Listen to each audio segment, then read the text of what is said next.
안녕하세요. 제 이름은 김영심이라고 합니다. 정말 큰일 날 뻔했던 제 이야기 좀 들어주세요. 가을볕이 참 좋다고 생각하며 아들네 집으로 향했습니다. 양손에는 금방 담근 총각김치와 파김치가 묵직하게 들려 있었어요. 요즘 젊은 애들이 사먹는 김치에 비할 맛이 아니지요. 아삭하고 시원하게 익은 파김치 하나면 제 아들 도현이는 밥 2공기도 거뜬히 비우곤 했습니다. 현관문 비밀번호를 누르는 마음이 그리 가볍지만은 않았어요. 며느리 얼굴을 본 지 벌써 2달이 다 되어가니 안 가볼 수는 없는 노릇이지요. 아들 녀석도 중간에서 얼마나 애를 쓸까 싶었습니다. 어머니, 오셨어요? 현관문을 열고 들어서는 저를 보며 며느리 백민정이 소파에 기댄 채로 고개만 까딱했습니다. 손에 든 스마트폰에서는 눈을 떼지도 않더군요. 그 옆에서 안절부절 못하던 아들 녀석이 황급히 달려와 제 손에 들린 김치통을 받아들었습니다. 아이고 어머니, 이 무거운 걸 뭐하러 직접 들고 오셨어요? 전화하시지. 괜찮다. 너희 먹이려고 담그는 건데 이 정도가 대수겠니? 민정아, 너도 이리 와서 김치 맛이라도 좀 보렴. 제 말에 민정이는 미간을 살짝 찌푸리며 마지못해 일어났습니다. 그러고는 부엌으로 가는 아들을 따라가며 들릴 듯 말 듯 한 목소리로 말했어요. 오빠, 저거 냉장고에 넣지 마. 김치 냄새 배는 거 싫다고 했잖아. 그래도 어머니가 직접 담가 오신 건데. 사 먹는 게 훨씬 깔끔하고 맛있어. 어머니 힘드시게 왜 자꾸 이런 걸 받아와. 분명 저 들으라고 하는 소리였어요. 모르는 척할 수도 있었지만 오늘은 왠지 한마디 해야겠다는 생각이 들었습니다. 저는 거실에 외투를 벗어두며 부드럽게 말했습니다. 민정아, 그래도 집에서 담근 김치가 몸에는 더 좋은 거란다. 니들 건강 생각해서 일부러 좋은 재료로만 담갔으니 맛이라도 보렴. 어머니, 요즘 세상에 누가 그런 거 따져요. 그리고 저희는 입맛이 좀 까다로워서요. 결국 김치통은 뚜껑도 열리지 못한 채 뒷베란다 구석으로 밀려났습니다. 아들은 제 눈치를 보며 어쩔 줄 몰라 했고 며느리는 아무 일 없다는 듯 다시 소파에 앉아 스마트폰만 들여다보고 있었지요. 거실은 번쩍거렸습니다. 제가 혼수로 해준 텔레비전은 어느새 벽 한쪽을 다 차지할 만큼 커져 있었고 소파 옆에는 처음 보는 비싼 공기청정기가 쌩쌩 소리를 내며 돌아가고 있었어요. 며느리가 입고 있는 옷이나 손목에 찬 시계도 제가 아는 상표가 아니었습니다. 집이 아주 헌해졌구나. 돈 많이 벌었나 보다. 아, 이거요? 제가 요즘 주식 공부 좀 하거든요. 소소하게 용돈벌이 하는 거예요, 어머니. 민정이는 대수롭지 않다는 듯 말했지만 저는 그 말이 곧이곧대로 들리지 않았습니다. 제 아들 도현이는 평범한 중소기업 과장입니다. 월급이야 뻔하고 둘이 맞벌이를 하는 것도 아니었지요. 그런데 민정이의 씀씀이는 동네에서 제일 큰 가게를 운영하는 제 친구보다 더 커 보였습니다. 어색한 침묵이 흐르는 동안 방에서 놀던 손주 준서가 달려나왔습니다. 올해 7살인 준서는 제게 유일한 낙이었어요. 할머니. 아이고, 우리 강아지. 그새 또 컸네. 품에 와락 안기는 손주를 안아주니 그제야 숨통이 좀 트이는 것 같았습니다. 주머니에 있던 사탕을 꺼내주자 아이는 좋다고 웃으며 다시 방으로 달려 들어갔어요. 그 모습을 보고 있자니 오기 전에 미리 준비해둔 쌈짓돈 봉투가 생각났습니다.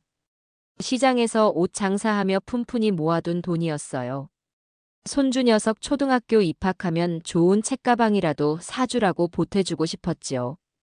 그냥 주면 며느리가 채어가서 제 옷을 살 게 뻔하니 아들 몰래 숨겨두었다가 나중에 아들만 따로 불러서 줘야겠다고 마음먹었습니다. 도현아, 너 예전에 신던 구두들 다 버렸니? 옷장 구석에 있던 것들 말이다. 아니요, 어머니. 자리는 차지하는데 버리질 못해서 그냥 두고 있어요. 왜요? 내가 발이 좀 부어서 헌 신발이 편할 것 같구나. 안 신는 거 있으면 하나만 다오. 자연스러운 핑계를 대고 저는 아들의 방으로 들어갔습니다. 며느리와 함께 쓰는 안방이었지요. 방 한쪽을 차지한 거대한 붙박이장은 대부분 며느리의 화려한 옷과 가방들로 가득 차 있었습니다. 반면 제 아들의 공간은 그 옆에 초라하게 붙은 작은 옷장이 전부였어요. 그 아래 먼지가 뽀얗게 쌓인 신발 상자들이 몇 개 보였습니다. 적이라면 민정이가 거들떠도 안 보겠지. 가장 낡아 보이는 구두 상자 하나를 꺼내 들었습니다. 꽤 묵직했어요. 낡은 구두가 이렇게 무거울 리가 없는데. 의아한 마음으로 뽀얀 먼지를 손으로 슥 닦아내고 뚜껑을 여는 순간이었습니다. 제 예상과는 전혀 다른 것들이 그 안에 들어 있었어요. 낡은 구두가 아니라 비닐에 쌓인 낯선 휴대폰 하나와 노란 고무줄로 꽁꽁 묶인 통장 여러 개, 그리고 손바닥만 한 검은색 수첩이 들어있더군요. 순간 심장이 쿵 하고 내려앉는 것 같았습니다. 이게 다 뭘까? 머릿속이 하얗게 변하는 와중에도 손은 멋대로 움직여 통장을 펼쳐보았어요. 김말순, 박춘자, 이덕배. 전부 제 또래거나 저보다 나이가 많은 어르신들의 이름이었습니다. 제 아들 한도연의 이름은 어디에도 없었어요. 통장에는 수백, 수천만 원에 달하는 돈이 입금되었다가 곧바로 다른 계좌로 빠져나간 기록들이 빼곡했습니다. 첫 번째로 스친 생각은 당연히 아들 녀석이었습니다. 혹시 내 아들이 무슨 나쁜 일이라도. 아니. 저는 곧바로 고개를 세차게 저었습니다. 그럴 리가 없어요. 제 아들 도현이는 어릴 때부터 숫기가 없어 거짓말 하나 제대로 못하던 아이입니다. 남에게 험한 소리 한 번 못하고 누가 돈 빌려달라고 하면 거절 못해 제 속을 썩이던 녀석이지요. 그런 아들이 다른 사람 명의의 통장과 주인 모를 휴대폰을 숨겨두고 치밀한 범죄를 저지른다. 불가능한 일이었습니다. 도현이는 사기를 7위이니 못 되지요. 오히려 사기를 당하면 당할 녀석입니다. 그렇다면 남는 사람은 단 한 명.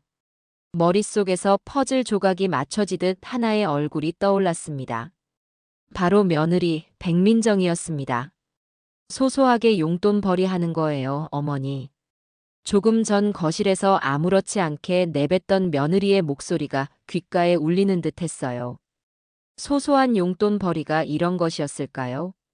아들의 월급만으로는 어림도 없을 명품 가방과 철마다 바뀌는 비싼 옷들. 도현 씨는 돈 관리에 영 소질이 없어서 제가 다 해요. 라고 말하며 웃던 그 쌀쌀맞은 눈빛. 모든 것이 이 상자 속 물건들과 섬뜩하게 연결되기 시작했습니다. 이건 며느리의 물건입니다. 그렇기에 제 아들 이름은 하나도 없는 것이지요. 저는 검은색 수첩을 조심스럽게 펼쳐보았습니다. 그 안에는 통장 주인들의 이름과 함께 주민등록번호, 연락처, 그리고 투자금이라는 명목으로 적힌 금액들이 빼곡하게 적혀 있었습니다. 그 글씨체는 분명 여자의 것이었어요. 왜 하필 아들의 낡은 구두 상자였을까? 답은 간단해요. 집안에서 가장 안전한 장소이기 때문입니다. 남편은 거들떠보지도 않을 테고 혹여나 제가 발견하더라도 모든 의심은 아들에게 향할 테니까요. 만약의 경우 자기 대신 아들을 방패막이로 내세울 심산이었던 겁니다. 순간 온몸에 소름이 돋았습니다. 분노보다 차가운 한기가 등줄기를 타고 흘렀어요. 덜덜 떨리던 손이 거짓말처럼 멈추었습니다. 시장 바닥에서 산전수전 다 겪으며 살아온 세월이 제게 말해주고 있었습니다. 이건 평범한 비상금이 아니라고. 이 검은 수첩에 적힌 이름과 숫자들은 누군가의 피눈물일 거라고 말입니다. 어쩌면 저 이름들 중 누군가는 평생 모은 재산을 잃고 길거리에 나앉았을지도 모를 일이었어요. 저는 조용히 상자 뚜껑을 닫았습니다. 먼지 쌓인 상자를 원래 있던 자리에 아무 일 없었다는 듯 밀어 넣었어요. 그리고 옷에 묻은 먼지를 툭툭 털어냈습니다. 지금 당장 이걸 터트려서는 안 돼요. 저 영악한 아이는 분명 꼬리를 자르고 도망갈 겁니다. 증거가 불충분하다며 되레 저를 무고죄로 몰아갈지도 몰라요. 아무것도 모르는 내 아들을 지켜야 하고 저 며느리의 가면을 완벽하게 벗겨내야 합니다. 그러려면 더 확실한 증거가 필요했어요. 어머니 뭐 하세요? 구두 고르셨어요? 방문 밖에서 아들의 목소리가 들려왔습니다. 저는 아무렇지 않은 척 가장 편안한 목소리를 만들어 대답했습니다. 아니다. 막상 신어보려니 영 불편해서 안 되겠다. 그냥 신던 거 신어야지. 방문을 열고 나가자 아들이 걱정스러운 얼굴로 저를 보고 있었습니다. 거실에서는 며느리가 여전히 스마트폰을 들여다보며 킥킥거리고 있었고요. 저 평화로운 풍경 뒤에 얼마나 무서운 진실이 숨겨져 있는지 저 두 사람은 까맣게 모르고 있었습니다. 벌써 가시게요? 저녁이라도 드시고 가시지. 아니다. 시장에 들를 때가 있어서 이만 가봐야겠다. 준서야, 할머니 간다. 손주 녀석과 아쉬운 인사를 나누고 현관을 나섰습니다. 민정이는 끝까지 소파에서 일어나지 않았어요. 엘리베이터를 기다리며 저는 조금 전 보았던 검은 수첩의 첫 페이지를 떠올렸습니다. 가장 위에 적혀 있던 이름, 김말순. 그리고 그 옆에 적힌 숫자.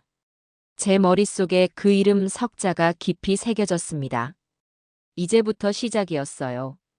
집으로 돌아가는 발걸음은 무거웠지만 제 정신은 그 어느 때보다 또렷하게 깨어 있었습니다.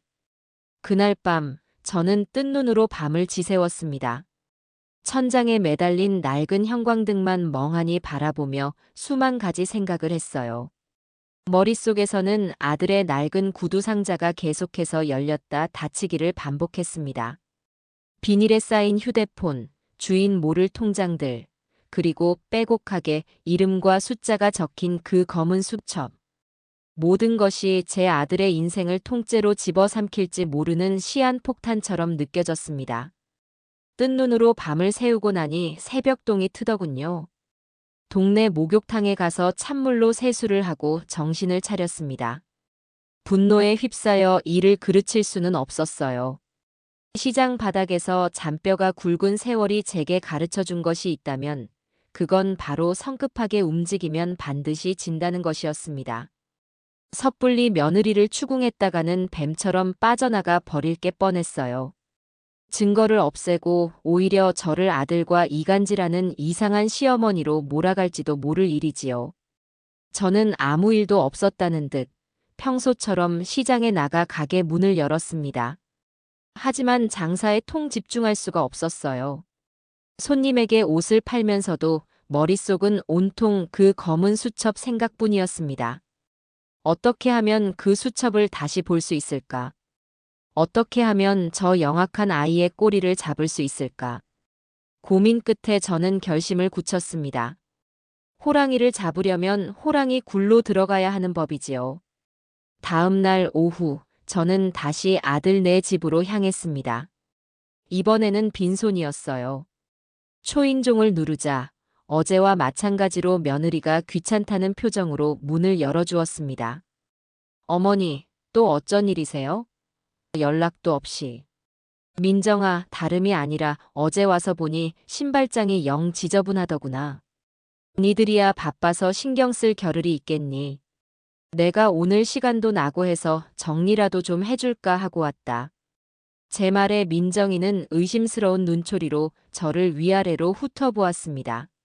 하지만 늙은 시어머니가 집안일을 해주겠다는데 마다할 명분은 없었겠지요. 그러시던가요? 저는 친구랑 약속 있어서 나가봐야 하니까 알아서 하세요. 민정이는 제게 차가운 물 한 잔 내어주지 않고 화려한 옷으로 갈아입고는 쌩하니 집을 나가버렸습니다. 저는 오히려 그게 다행이라고 생각했어요. 거실에 앉아 민정이가 나가는 것을 확인한 뒤 저는 곧장 아들의 방으로 들어갔습니다. 심장이 쿵쾅거렸지만 애써 태연하게 행동했어요. 옷장 아래 구석에 놓인 신발 상자들이 저를 기다리고 있었습니다. 망설일 시간이 없었어요. 언제 며느리가 마음을 바꿔 돌아올지 모르는 일이니까요. 저는 다시 그 낡은 구두 상자를 꺼내 뚜껑을 열었습니다. 다행히 모든 것이 그대로 있었어요. 저는 품 안에 숨겨온 낡은 휴대폰을 꺼내 들었습니다. 최신 스마트폰은 쓸 줄도 모르지만 사진 찍는 법 정도는 시장 동료에게 배워서 알고 있었지요. 저는 검은 수첩을 꺼내 첫 장부터 마지막 장까지 한 페이지도 빼놓지 않고 전부 사진으로 찍기 시작했습니다. 손이 덜덜 떨렸지만 이를 악물고 셔터를 눌렀어요. 혹시라도 흔들려서 글씨를 알아볼 수 없게 될까봐 숨을 참고 한 장 한 장 정성 들여 찍었습니다. 수십 장의 사진을 찍고 나니 온몸에 식은땀이 흘렀습니다. 수첩을 원래 자리에 넣어두고 통장과 휴대폰도 고이 모셔둔 뒤 상자를 제자리에 밀어 넣었어요.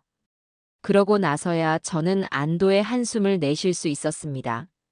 이제부터가 진짜 시작이었어요. 저는 정말로 신발장 정리를 시작했습니다. 아들이 신는 구두에 광을 내고 며느리의 하이힐은 가지런히 정리해 주었어요.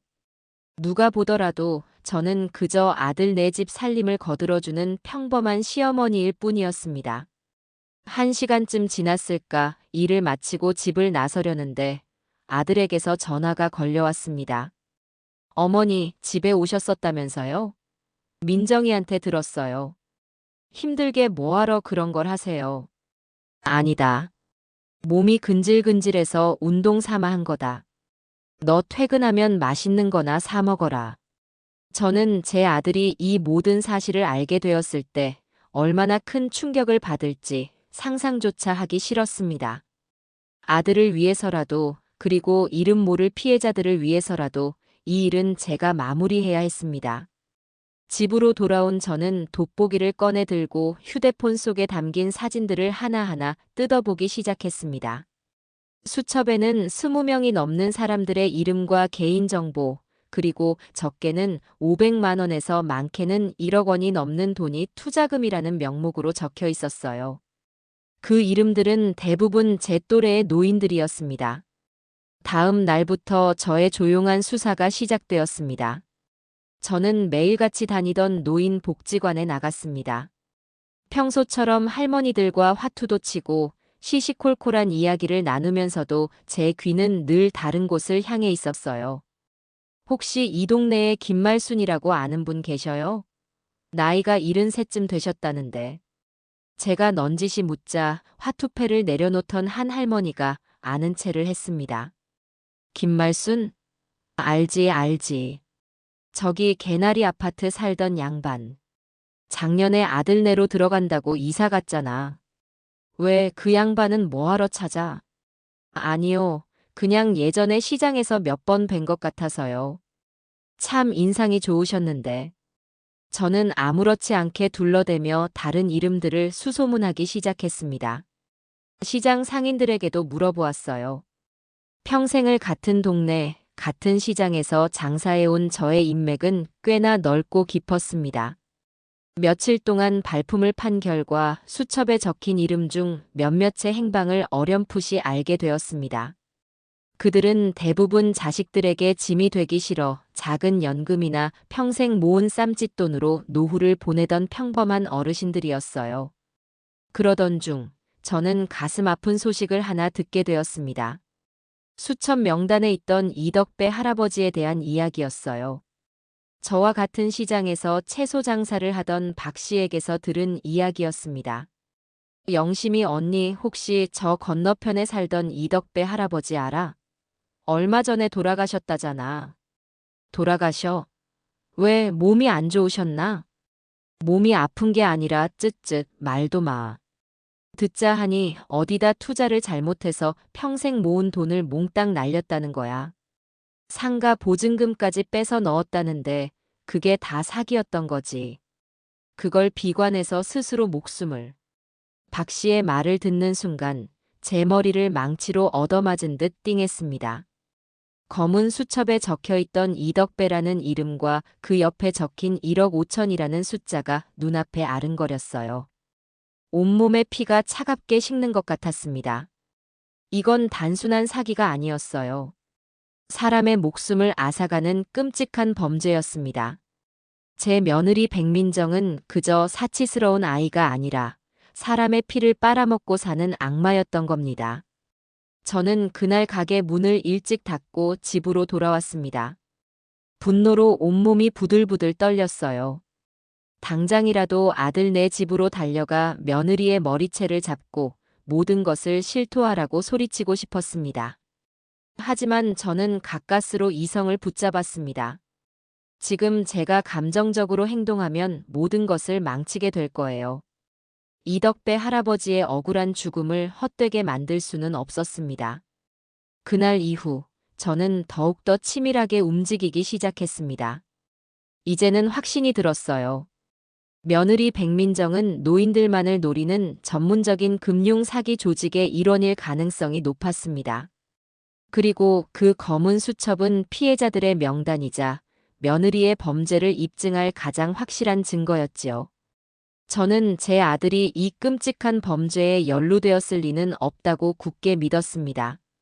아마 민정이가 하는 일이 주식 투자라고만 알고 있겠지요. 하지만 만약, 아주 만약에라도 아들이 이 사실을 알고도 묵인했다면 저는 차마 다음 생각을 이어갈 수가 없었습니다. 밤늦도록 잠 못 이루고 뒤척이다가 저는 자리에서 일어나 장롱 깊숙이 넣어두었던 낡은 앨범을 꺼냈습니다. 앨범 속에는 까까머리를 한 어린 도현이가 해맑게 웃고 있었어요. 남편 일찍 여의고 시장에서 옷 장사하며 저 아들 하나만 보고 살아왔습니다. 온갖 굳은 일 마다하지 않고 손님들 비위 맞추며 악착같이 돈을 모아 대학까지 보냈어요. 그렇게 곱게 키운 내 아들이 저런 악마 같은 계집에게 속아 인생을 망치게 둘 수는 없었습니다. 앨범을 덮으며 저는 다시 한번 마음을 다잡았습니다. 분노는 잠시 접어두어야 해요. 지금은 차갑고 냉정하게 뱀의 숨통을 끊을 증거를 더 모아야 할 때였습니다. 그리고 그 전에 제 아들이 어디까지 알고 있는지, 어디까지 속고 있는지 확인해야만 했습니다. 그 결과에 따라 제가 앞으로 나아갈 방향이 완전히 달라질 테니까요. 저는 며느리가 친구들과 점심 약속이 있다는 날을 일부러 골라 아들에게 전화를 걸었습니다. 아들, 오늘 저녁에 시간 좀 있니? 너 좋아하는 갈비찜 좀 해놨는데 와서 저녁이나 같이 먹자. 오늘요? 갑자기 무슨 갈비찜이에요? 민정이랑 같이 갈까요? 아니다. 너만 오너라. 민정이는 친구들 만나서 맛있는 거 먹고 오라고 해라. 너랑 둘이서만 조용히 하고 싶은 이야기도 있고. 제 말에 아들은 뭔가 이상한 낌새를 챈 듯 했지만 군말 없이 알겠다고 대답했습니다. 저녁 시간이 되어 아들이 집으로 들어섰습니다. 오랜만에 보는 아들 녀석의 얼굴이 왠지 모르게 좀 수척해 보였어요. 어서 오너라. 고생했지? 얼른 손 씻고 와서 앉아라. 저는 정성껏 차린 저녁상을 아들 앞에 내어놓았습니다. 뜨끈한 밥에 김이 모락모락 나는 갈비찜, 그리고 아들이 좋아하는 잡채까지. 아들은 말없이 밥을 먹기 시작했습니다. 한 그릇을 뚝딱 비우고 나서야 겨우 입을 열더군요. 어머니, 무슨 하실 말씀이라도 있으세요? 이야기는 천천히 하고. 우선 밥부터 든든히 먹어라. 저는 아들의 빈 그릇에 갈빗대 하나를 더 얹어주며 천천히 운을 뗐습니다. 최대한 자연스럽게 아무것도 모르는 시어머니인 척 연기해야 했어요. 요즘 민정이는 잘 지내니? 얼굴 보기가 참 힘들구나. 바빠요, 걔.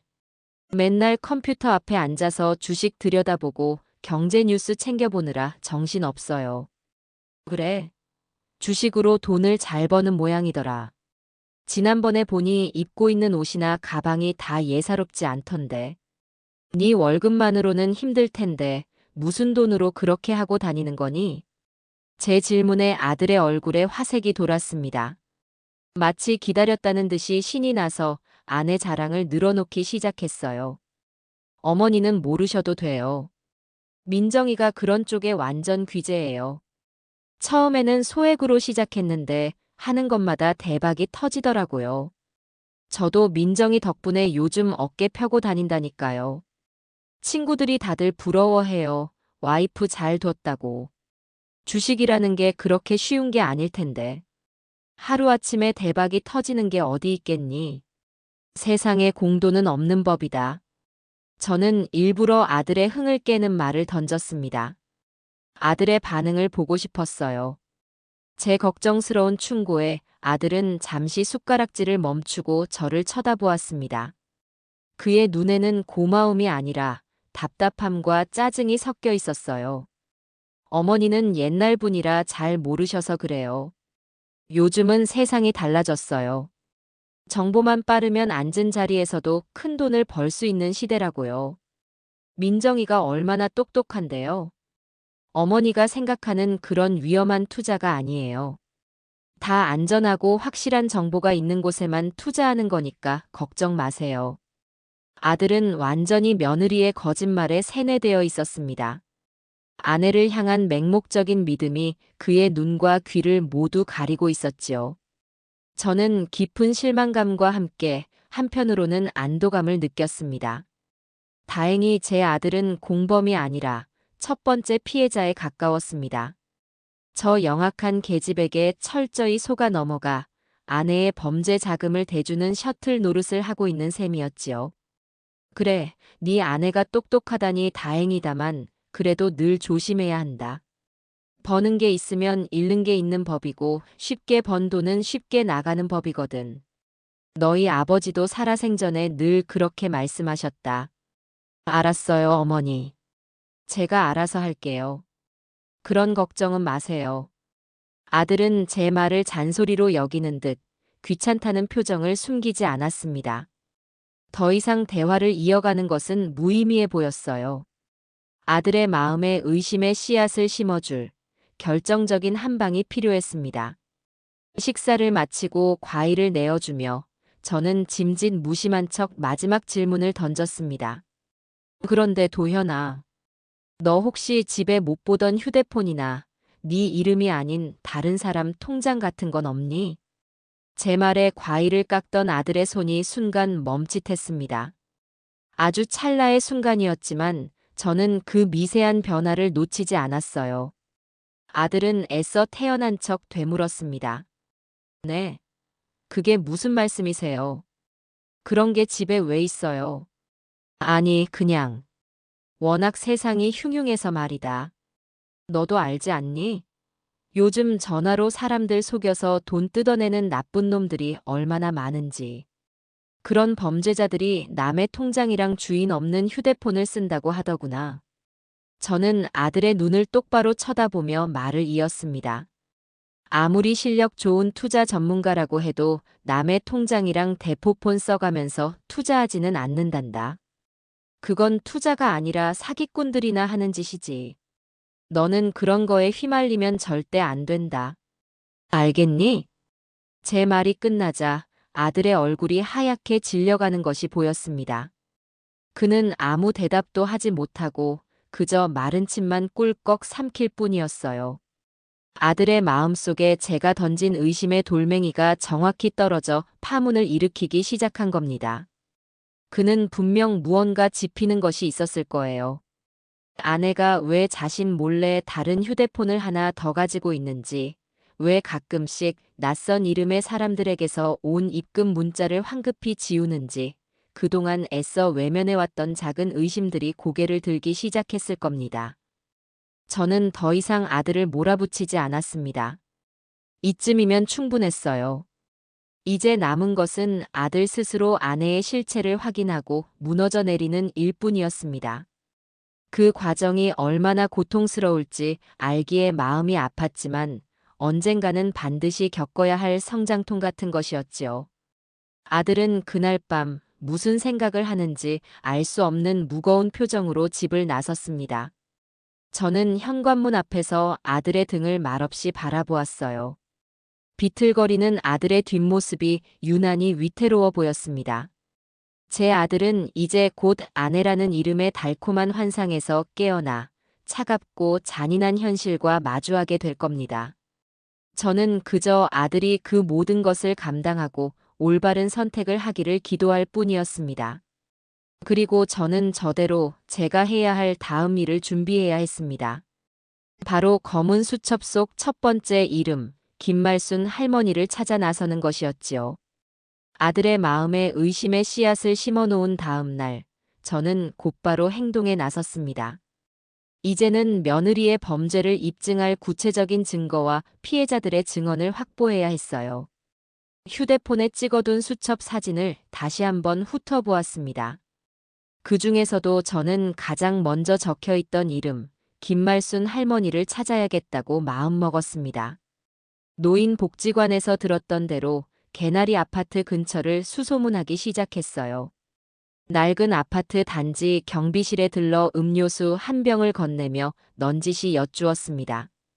어르신, 혹시 이 아파트에 사시던 김말순 할머니 댁을 아시나요? 작년에 아들네로 이사 가셨다는데. 나이가 지긋한 경비원 아저씨는 저를 잠시 경계의 눈빛으로 보더니 이내 제가 험한 사람이 아니라고 판단했는지 입을 열었습니다. 김말순 할머니? 오동에 살던 양반 말하는구먼. 아들네가 저기 신도시 아파트로 이사 가면서 모시고 들어갔지. 근데 거긴 왜 찾으슈?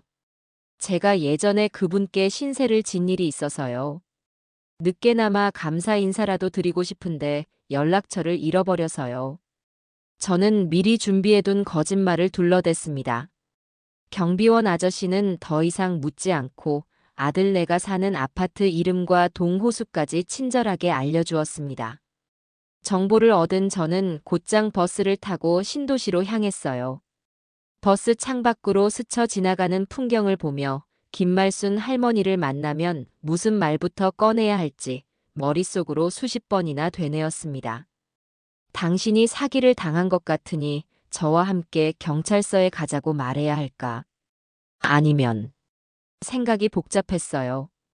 1시간쯤 걸려 도착한 아파트는 지은 지 얼마 안 된 듯 깨끗하고 으리으리했습니다. 저는 경비실의 도움을 받아 김말순 할머니의 집 초인종을 눌렀습니다. 한참 뒤에야 누구세요? 하는 기운 없는 목소리가 인터폰 너머로 들려왔습니다. 저 김말순 어르신을 좀 뵈러 왔습니다. 예전에 개나리 아파트 사실 때 뵈었던 사람입니다. 잠시 침묵이 흐른 뒤 현관문이 아주 조금 열렸습니다. 문틈으로 백발이 성성한 할머니 한 분이 저를 경계하며 내다보았습니다. 사진 속 수첩에 적힌 나이보다 훨씬 더 늙고 쇠약해 보이는 모습이었어요. 누구신데 그러슈? 나는 사람 만날 일 없소. 어르신, 잠깐만이라도 괜찮으니 이야기 좀 나눌 수 있을까요? 아주 중요한 일입니다. 제가 간곡하게 부탁했지만 할머니는 고개를 저으며 문을 닫으려 했습니다. 다급해진 저는 문틈으로 손을 집어넣으며 외쳤습니다. 혹시 고수익 보장 투자라는 말 들어보셨지요? 백민정이라는 젊은 여자 이름도 아실 테고요. 제 입에서 백민정이라는 이름이 나오는 순간 할머니의 얼굴이 하얗게 굳어버렸습니다.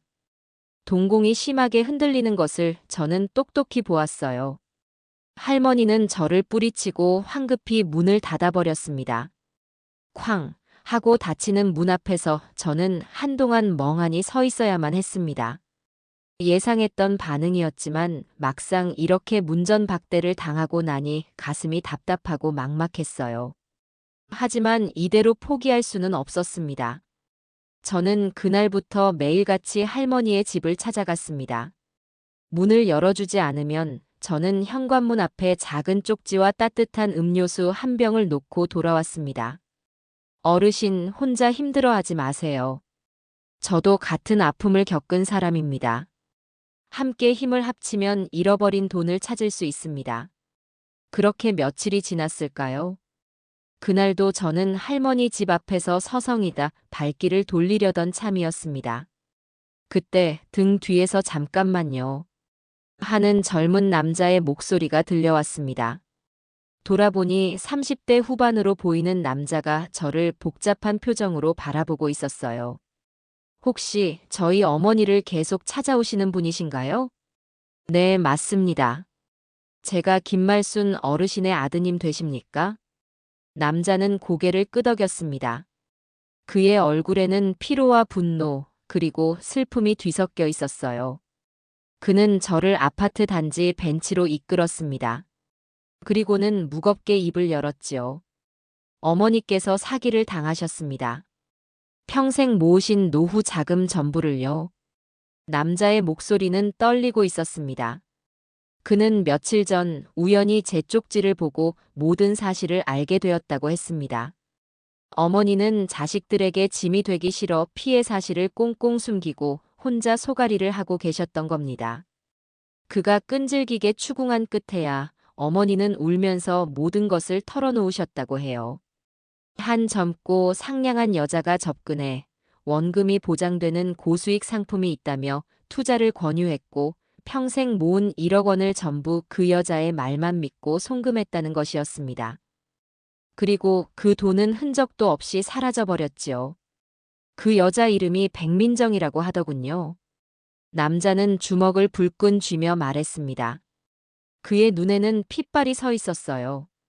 저는 제 며느리가 저지른 짓에 치가 떨려 차마 고개를 들 수가 없었습니다. 정말 죄송합니다. 그 백민정이라는 여자가 제 며느리입니다. 제 고백에 남자는 충격받은 표정으로 저를 바라보았습니다. 저는 그동안 있었던 일을 모두 털어놓았습니다.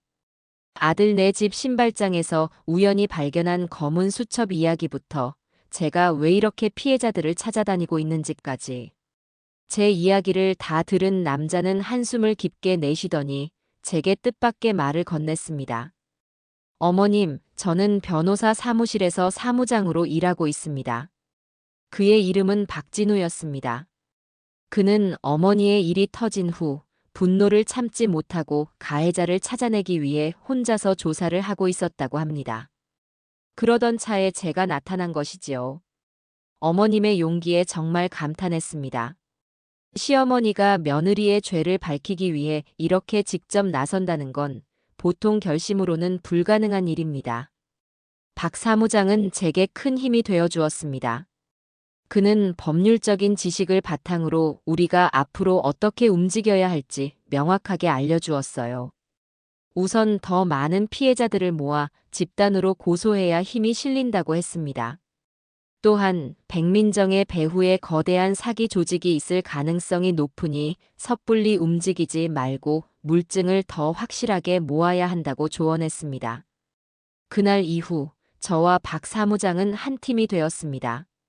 저는 제가 가진 시장의 인맥을 총동원해 수첩 속 다른 피해자들의 연락처를 알아냈고 박 사무장은 법률적인 지식을 바탕으로 피해자들을 설득하고 그들의 진술을 확보해 나갔습니다.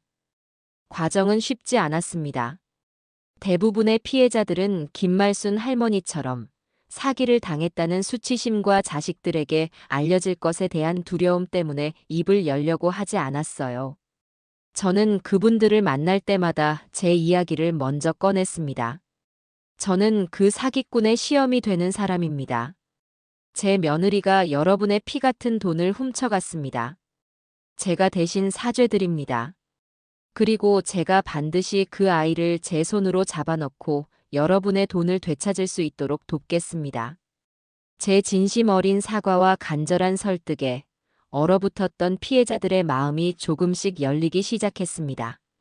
한두 명씩 용기를 내어 증언에 동참하기 시작했고 우리가 모은 피해자들의 수는 10명이 훌쩍 넘어갔습니다. 피해액을 모두 합치니 수십억 원에 달하는 어마어마한 금액이었습니다. 박 사무장의 예상대로 이건 제 며느리 혼자서 저지른 일이 아니었어요. 입금된 돈이 여러 개의 대포 통장을 거쳐 세탁되는 과정이나 피해자들에게 접근하는 치밀한 수법 등을 볼 때 전문적인 사기 조직이 배후에 있다는 것이 거의 확실해 보였습니다. 저는 매일 밤 박 사무장과 통화하며 그날 수집한 정보들을 공유했습니다. 차곡차곡 쌓여가는 증거들을 보며 우리는 곧 거대한 악의 실체에 다가서고 있음을 직감했습니다. 두려운 마음도 들었지만 이제 와서 멈출 수는 없었어요. 제 등 뒤에는 저만 믿고 용기를 내어준 수많은 피해자들이 있었습니다. 그리고 곧 지옥 같은 현실과 마주하게 될 가엾은 제 아들이 있었습니다. 저는 그 모든 것을 걸고 이 싸움을 끝까지 해내야만 했습니다. 아들의 마음에 던져놓은 의심의 돌멩이가 어떤 파문을 일으킬지 저는 그저 기다리는 수밖에 없었습니다. 며칠 동안 아들에게서는 아무런 연락이 오지 않았어요. 저는 애써 태어난 척 시장에 나가 장사를 하고 박 사무장과 꾸준히 연락하며 피해자들의 진술을 더 모으는 데 집중했습니다. 속은 시커멓게 타들어갔지만 아들이 스스로 진실을 마주할 시간을 주어야 한다고 생각했어요. 아마 지금쯤 제 아들은 인생에서 가장 끔찍하고 혼란스러운 시간을 보내고 있을 테지요. 사랑하는 아내를 향한 믿음과 가장 믿는 어머니의 경고에서 피어오르는 의심 사이에서 수백 번도 더 천국과 지옥을 오가고 있을 겁니다. 그렇게 꼬박 일주일이 지났습니다. 그 사이 아들은 어떤 지옥을 건너고 있었을까요? 훗날 아들에게서 들은 이야기는 제가 상상했던 것보다 훨씬 더 처절하고 고통스러운 것이었습니다. 제가 다녀간 그날 밤 아들은 집에 돌아와서도 잠을 이룰 수가 없었다고 해요. 진짜 실력 있는 투자자들은 남의 통장이랑 대포폰은 안 쓴단다. 제 말이 귓가에 맴돌며 아내의 모든 행동 하나하나가 의심스럽게 보이기 시작했다는 겁니다. 그날 밤에도 민정이는 밤늦도록 컴퓨터 앞에서 무언가를 열심히 들여다보고 누군가와 비밀스러운 통화를 나누곤 했습니다. 예전 같았으면 아내가 우리 가족을 위해 저렇게 애쓰는구나 하고 대견하게 생각했을 테지만 이제는 그 모든 것이 의심의 필터를 거쳐 보였다고 합니다. 아들이 늦었는데 뭐해? 하고 물으면 민정이는 늘 짜증 섞인 목소리로 일 얘기야. 오빠는 몰라도 돼. 라며 날카롭게 대화를 끊어버렸습니다. 아들이 다가가기만 해도 화들짝 놀라며 모니터를 꺼버리는 일도 잦아졌고요. 아들은 혹시나 하는 마음에 아내의 행동을 정당화해 보려고 애썼다고 합니다. 그래, 중요한 투자 정보는 보안이 생명이니까. 내가 괜한 의심을 하는 걸 거야. 어머니는 옛날 분이라 요즘 세상 물정을 모르셔서 그래. 하지만 한번 피어오른 의심은 독초처럼 마음속에서 무섭게 자라났습니다. 며칠 뒤에는 민정이가 새로 산 값비싼 목걸이를 자랑했다고 해요. 아들이 이거 어디서 났어? 꽤 비싸 보이는데. 하고 묻자 민정이는 눈 하나 깜짝하지 않고 친구가 선물로 줬어. 라고 대답했습니다. 하지만 바로 다음 날 아들은 우연히 민정이의 지갑에서 그 목걸이를 산 보석상의 영수증을 발견했다고 합니다. 자신의 카드로 수백만 원을 긁은 기록이 선명하게 찍혀 있었지요. 그 순간 아들은 아내가 자신에게 너무나 태연하게 거짓말을 하고 있다는 사실을 깨닫고 등골이 서늘해졌다고 합니다. 그날 밤 아들은 용기를 내어 아내에게 물었다고 해요. 민정아, 우리 솔직하게 얘기 좀 하자. 당신이 하는 투자 정말 안전한 거 맞아? 혹시 뭔가 잘못된 일에 연루된 건 아니지? 그 말에 민정이는 기다렸다는 듯이 눈물을 뚝뚝 흘리며 오빠는 어떻게 나를 그렇게 못 믿어? 내가 누구 때문에 이렇게 밤낮으로 고생하는데. 당신이랑 준서 호강시켜주려고 이러는 거잖아. 그런 식으로 의심할 거면 나 그냥 아무것도 안 해. 라며 오히려 역정을 냈습니다. 그 서슬퍼런 모습에 아들은 결국 미안해. 내가 잘못했어. 라며 꼬리를 내릴 수밖에 없었다고 합니다. 아내의 눈물이 진심인지 아니면 모든 것을 덮기 위한 연기인지조차 헷갈려 머리가 터질 것 같았다는군요. 결정적인 순간은 바로 일주일째 되던 밤에 찾아왔습니다. 그날따라 민정이는 기분이 아주 좋았다고 해요. 오늘 투자 하나가 대박이 났다면서 비싼 와인까지 사와서는 아들에게 연신술을 권했습니다. 그러다 자기가 먼저 취해서 거실 소파에 잠이 들어버렸지요. 평소라면 손에서 절대 놓지 않던 스마트폰이 소파 아래로 툭 떨어진 채 방치되어 있었습니다. 아들의 심장이 미친 듯이 뛰기 시작했다고 합니다. 이게 마지막 기회일지도 모른다는 생각에 떨리는 손으로 스마트폰을 집어들었어요. 화면은 비밀번호로 잠겨 있었지만 그 순간 마치 하늘이 도운 것처럼 화면 위로 새로운 메시지 알림이 하나 떠올랐습니다. 발신인은 팀장님이라고 저장되어 있었어요. 오늘 작업 깔끔했음. 김영감 건은 5천만 원 바로 입금 처리 완료. 역시 100%는 늙은이들 상대하는 게 제일 쉬워. 수고했음. 그 짧은 문장을 읽는 순간 아들의 세상이 무너져 내렸다고 합니다. 작업, 김영감, 늙은이들.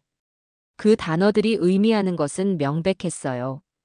아들은 떨리는 손으로 아내의 생일을 비밀번호로 눌러보았다고 합니다. 철컥 하고 잠금이 풀리는 소리가 지옥문이 열리는 소리처럼 들렸다고 해요. 그는 판도라의 상자를 열어버린 사람처럼 그 팀장이라는 사람과 나눈 대화 내용을 전부 읽어내려갔습니다. 그 안에는 차마 인간의 입에서 나왔다고는 믿을 수 없는 말들이 가득했습니다. 이 영감은 자식들한테 버림받아서 그런지 우리가 딸처럼 대해주니까 그냥 다 믿네. 키읔키읔키읔 완전 쉬움. 박할멈은 평생 모은 갯돈이라는데 싹 다 털었어. 인증샷 보낸다. 만약 경찰에서 낌새 채면 무조건 남편이 주식 투자하다 날린 돈이라고 둘러대. 증거 다 만들어놨으니까. 그 인간은 어차피 바보라서 우리가 시키는 대로 할 거야. 대화 내용을 읽어 내려가던 아들은 온몸에 피가 거꾸로 솟는 것 같았다고 합니다. 자신이 사랑했던 아내가 자신의 아들이 엄마라고 부르는 저 여자가 노인들의 피눈물을 빨아먹고 사는 흡혈귀였다는 사실. 심지어 모든 죄를 자신에게 뒤집어 씌울 계획까지 세워놓았다는 것을 알고는 차라리 이 자리에서 죽어버리고 싶었다고 합니다. 그는 밤새 잠든 아내의 얼굴을 보며 온몸을 떨었다고 해요. 자신이 사랑했던 아내의 얼굴 뒤에 저렇게 탐욕스럽고 잔인한 악마의 모습이 숨어 있었다는 사실을 도저히 믿을 수가 없었다는군요. 그리고 바로 오늘 아침 무너진 속을 겨우 추스르고 출근 준비를 하는데 민정이가 해맑은 얼굴로 다가와 결정적인 한마디를 던졌다고 합니다. 오빠, 나 좋은 생각이 났어. 오빠 회사 퇴직금 중간 정산 안 돼? 지금 완전 대박 투자처가 나왔는데 시드머니가 조금 부족하네. 이거 하나만 성공하면 우리 저기 강남에 있는 비싼 아파트로 이사 갈 수 있어. 응. 자신의 퇴직금마저 범죄 자금으로 쓰려는 아내의 모습에 아들은 마지막 남은 이성의 끈을 놓아버렸다고 합니다. 그는 회사에 급한 일이 생겼다고 거짓말을 하고 사무실을 뛰쳐나와 정처 없이 거리를 헤매다 결국 제게로 온 것이었습니다. 어머니, 제가 어떻게 해야 할지 모르겠어요. 우리 준서는 어떡하죠? 그 여자는 제 아내가 아니었어요. 제가 사랑했던 민정이는 어디에도 없었어요. 처음부터 저를 속이고 이용할 생각뿐이었던 괴물이었어요. 아들은 제 바짓가랑이를 붙잡고 오열했습니다. 저는 그런 아들의 어깨를 말없이 감싸 안았습니다. 내가 다 알고 있었다거나 그러게 내 말을 들었어야지 같은 말은 한마디도 하지 않았어요. 지금 제 아들에게 필요한 것은 질책이 아니라 모든 것을 잃어버린 자신을 지지해줄 단 한 사람이니까요. 도현아, 괜찮다. 이제라도 알았으니 괜찮아. 너 혼자 짊어질 짐이 아니다. 이제부터는 이 어미랑 같이 해결해 나가자. 네가 정신 똑바로 차려야 우리 준서도 지킬 수 있는 거야. 저런 악마 같은 어미 밑에서 우리 준서를 자라게 할 수는 없지 않니? 제 말에 아들은 번쩍 고개를 들었습니다. 그래요, 제 아들은 약하지만 아비였습니다. 아들을 지켜야 한다는 생각이 그를 다시 일어서게 할 유일한 힘이 될 것이었습니다. 저는 아들을 일으켜 세워 방에 눕혔습니다. 며칠 밤낮을 제대로 먹지도 자지도 못한 아들은 금세 깊은 잠에 빠져들었습니다. 잠든 아들의 얼굴에 흐르는 눈물 자국을 닦아주며 저는 조용히 휴대폰을 들고 밖으로 나왔습니다. 그리고 망설임 없이 박진우 사무장에게 전화를 걸었습니다. 박 사무장님, 저입니다. 이제 모든 준비가 끝났습니다. 제 아들이 모든 것을 알게 되었습니다. 이제 우리 차례입니다. 수화기 너머로 박 사무장의 결연한 목소리가 들려왔습니다. 드디어 길고 길었던 어둠의 끝이 보이기 시작했습니다. 이제는 더 이상 숨어서 증거를 모을 필요가 없었어요. 괴물을 잡기 위한 마지막 덫을 놓을 시간이었습니다. 다음 날 아침, 퉁퉁 부은 눈으로 잠에서 깬 아들은 어젯밤의 격정적인 모습과는 달리 놀라울 정도로 차분해져 있었습니다. 아마도 모든 것을 쏟아내고 나니 오히려 현실을 직시할 용기가 생긴 모양이었어요. 그 눈빛은 더 이상 혼란에 빠진 남편의 눈빛이 아니었습니다. 자신의 아들을 지키기 위해 무엇이든 할 준비가 된 아버지의 눈빛이었지요. 저는 아들과 마주 앉아 그동안 제가 박 사무장과 함께 준비해 온 모든 것들을 이야기해 주었습니다.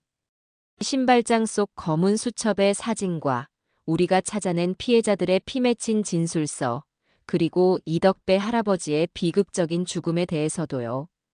제 이야기를 듣는 내내 아들은 입술을 깨물며 주먹을 쥐었다 폈다를 반복했습니다. 아내에 대한 마지막 남은 미련마저 산산조각 나는 듯 보였어요. 그의 눈에는 슬픔 대신 차가운 분노와 단호한 결의가 자리 잡기 시작했습니다. 어머니, 제가 어떻게 하면 될까요? 제가 할 수 있는 일이라면 뭐든지 하겠습니다. 저 때문에 피해를 본 분들께 조금이라도 죄를 덜고 싶어요. 그리고 제 아들 준서 앞에서 떳떳한 아버지가 되고 싶습니다. 그래, 네가 그렇게 마음먹었다니 다행이다. 우선은 우리가 가진 증거들을 모두 정리해서 경찰서로 가야 한다. 그리고 도현아, 네가 아주 중요한 역할을 해주어야 해. 그날 오후 저와 아들, 그리고 박진우 사무장은 서류 가방 가득 그동안 모은 자료들을 챙겨 경찰서 지능범죄수사팀을 찾아갔습니다. 낡은 복도와 여기저기 쌓인 서류 더미에서 경찰서 특유의 냄새가 났습니다. 우리는 나이가 지긋하고 경험이 많아 보이는 팀장 형사에게 사건의 전말을 설명하기 시작했습니다. 처음에는 그저 그런 부부싸움에서 비롯된 고소 정도로 여기는 듯 심드렁한 표정으로 서류를 넘겨보던 형사들의 눈빛이 사건의 전모가 드러날수록 점점 더 날카로워졌습니다. 제가 처음 신발장을 열었을 때의 상황과 수첩 사진을 증거로 제출하자 형사들은 자세를 바로잡고 앉았습니다. 이어서 박 사무장이 법률적인 관점에서 사건의 심각성과 조직적인 범죄의 가능성을 설명하며 피해자들의 진술서를 하나씩 꺼내 놓았어요. 마지막으로 아들이 떨리는 목소리로 아내의 스마트폰에서 발견한 팀장이라는 자와 나눈 대화 내용을 증언했을 때 회의실의 공기는 얼음장처럼 차가워졌습니다. 수십억 원에 달하는 피해액과 수십 명의 피해자 명단, 그리고 무엇보다 이덕배 할아버지의 죽음은 사건의 무게를 완전히 바꾸어 놓았습니다. 이건 단순 사기 사건이 아니군요. 피해자 대부분이 정보에 취약한 노인분들이고 철저하게 계획된 조직 범죄의 정황이 명백합니다.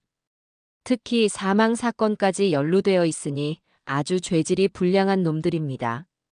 팀장 형사는 즉시 팀원들에게 수사 착수를 지시했습니다.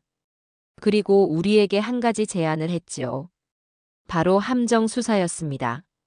백민정을 현장에서 체포하고 그녀를 통해 배후에 있는 팀장이라는 자와 조직 전체를 일망타진하기 위한 계획이었어요. 그러기 위해서는 조직의 신뢰를 받고 있는 백민정의 입을 열게 해야만 했습니다. 그리고 그 계획의 가장 중요한 미끼 역할은 바로 제 아들 한도연이 맡아야만 했습니다. 아드님께서 직접 미끼가 되어주셔야겠습니다. 아내가 제안했던 대로 퇴직금을 중간 정산해서 건네주는 척 약속을 잡는 겁니다. 거액의 현금을 눈앞에 두면 분명 방심하고 자기 입으로 범죄 사실을 떠벌릴 가능성이 높습니다. 돈을 건네받는 현장을 덮쳐 현행범으로 체포하는 것이 가장 확실한 방법입니다. 물론 위험이 따를 수도 있습니다. 하시겠습니까?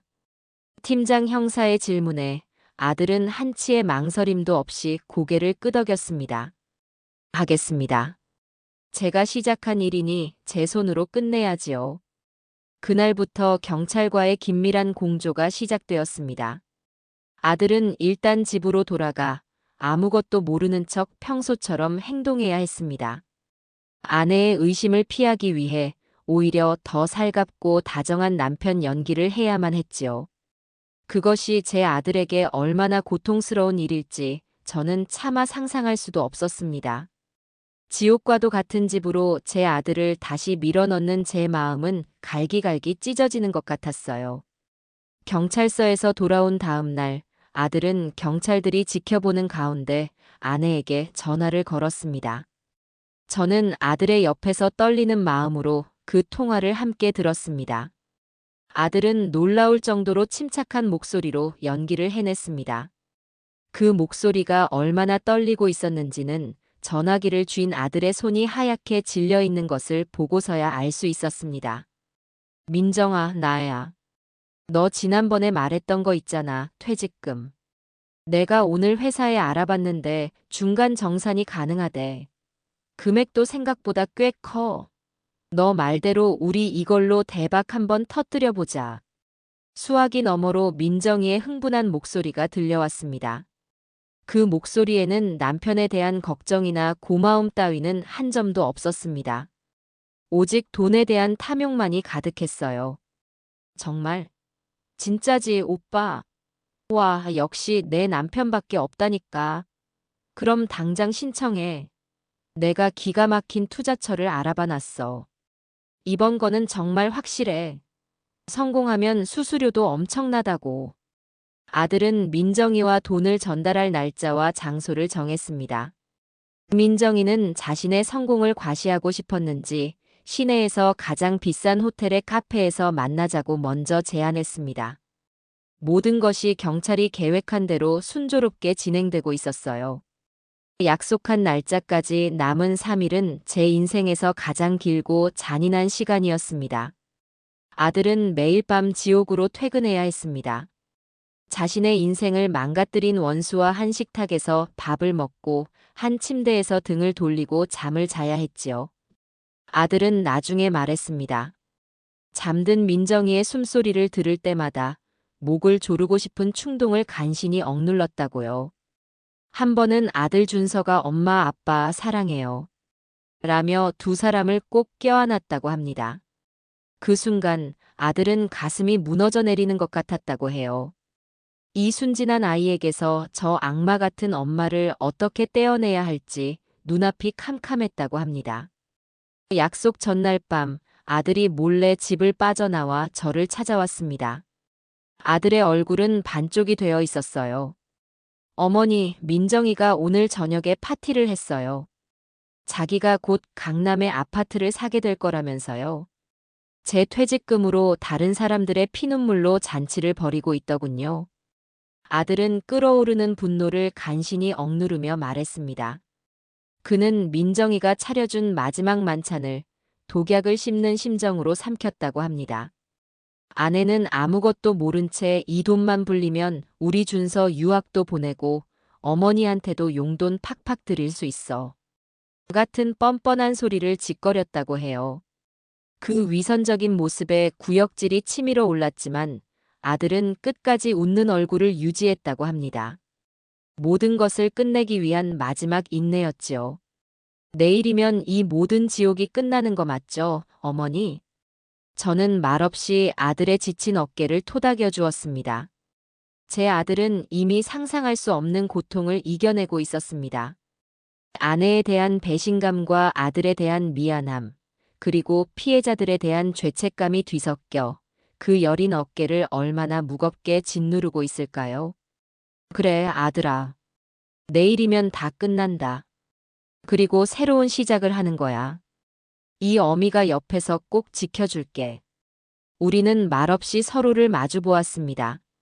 창밖은 칠흑같이 어두웠지만 저 멀리 동쪽 하늘에서는 아주 희미하게 여명이 밝아오고 있었어요.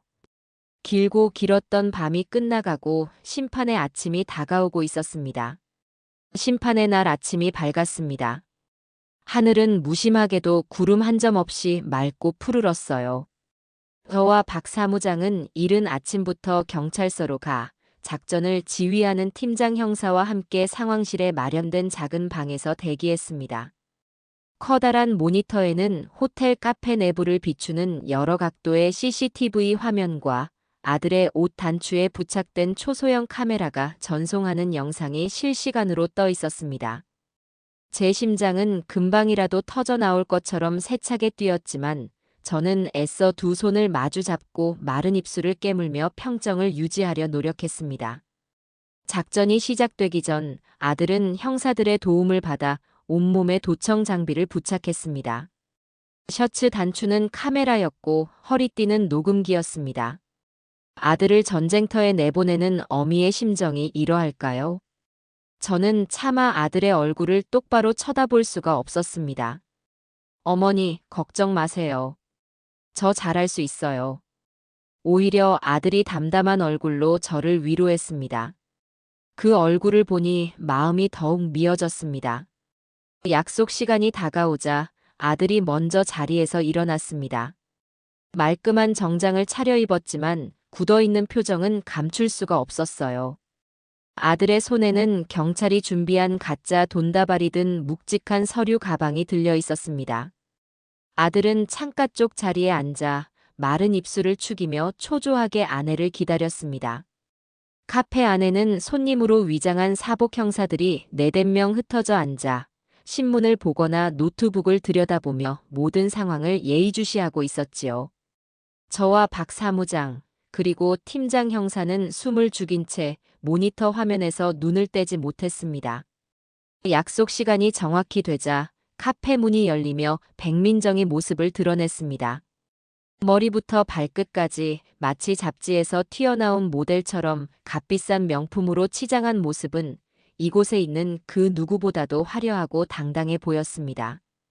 그녀는 의기양양한 표정으로 성큼성큼 걸어와 아들의 맞은편에 앉았습니다. 남편의 안색을 살피거나 다정한 인사를 건네는 것 따위는 관심도 없었어요. 그녀의 모든 신경은 오직 아들 옆에 놓인 서류 가방에 쏠려 있었습니다. 가져왔어? 고생했네, 오빠. 역시 내 말 듣길 잘했지? 민정이는 능숙하게 가방을 자기 쪽으로 끌어당겨 뚜껑을 열었습니다. 가방 안에 가득 찬 5만 원권 돈다발을 확인하는 순간 그녀의 얼굴에 감출 수 없는 탐욕스러운 미소가 번졌습니다. 그 표정을 모니터로 지켜보던 제 속에서는 천불이 났습니다.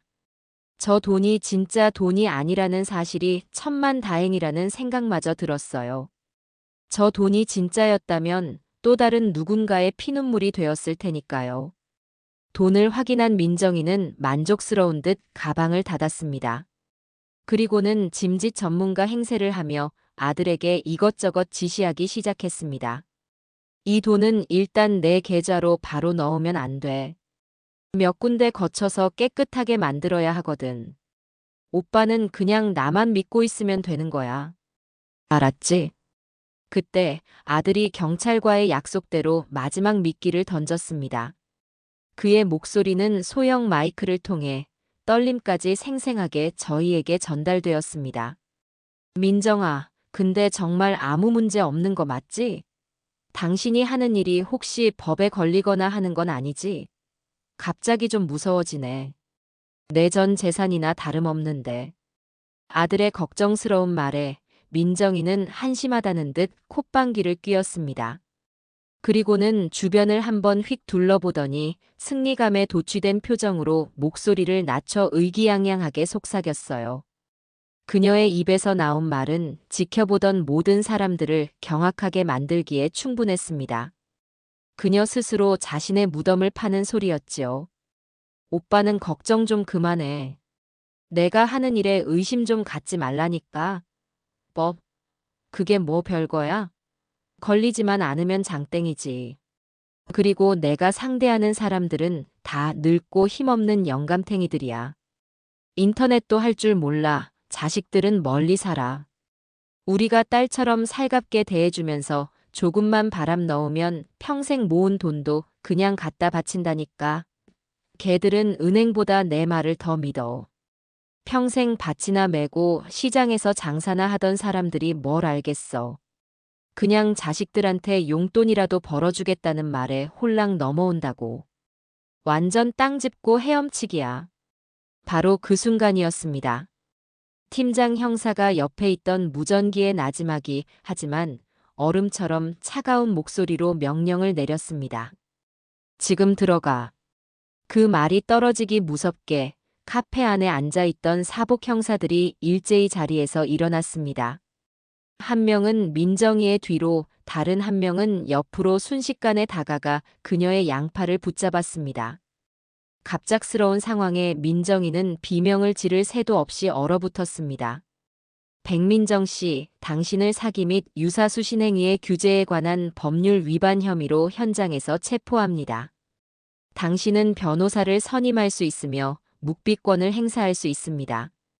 형사가 미란다 원칙을 고지하는 동안 민정이의 얼굴은 하얀 종이장처럼 질려갔습니다. 그녀는 잠시 상황 파악이 안 되는 듯 멍하니 있다가 이내 모든 것이 함정이었음을 깨닫고 거칠게 발버둥 치기 시작했습니다. 방금 전까지의 우아하고 당당하던 모습은 온데간데 없고 시장 잡범처럼 악을 쓰는 모습만 남아 있었어요. 이거 이거 놓으라고. 내가 뭘 잘못했는데. 오빠, 이게 어떻게 된 거야? 당신이 꾸민 짓이야? 어떻게 나한테 이럴 수 있어? 말해봐, 한도현. 민정이는 배신감과 분노에 찬 눈으로 아들을 노려보며 악을 썼습니다. 카페 안에 있던 모든 사람들이 저희 쪽을 쳐다보았지만 아들은 아무 말 없이, 아무런 표정 없이 그저 차갑게 아내를 외면할 뿐이었습니다. 그 순간 아들의 마음이 어땠을지 저는 감히 짐작할 수도 없었습니다.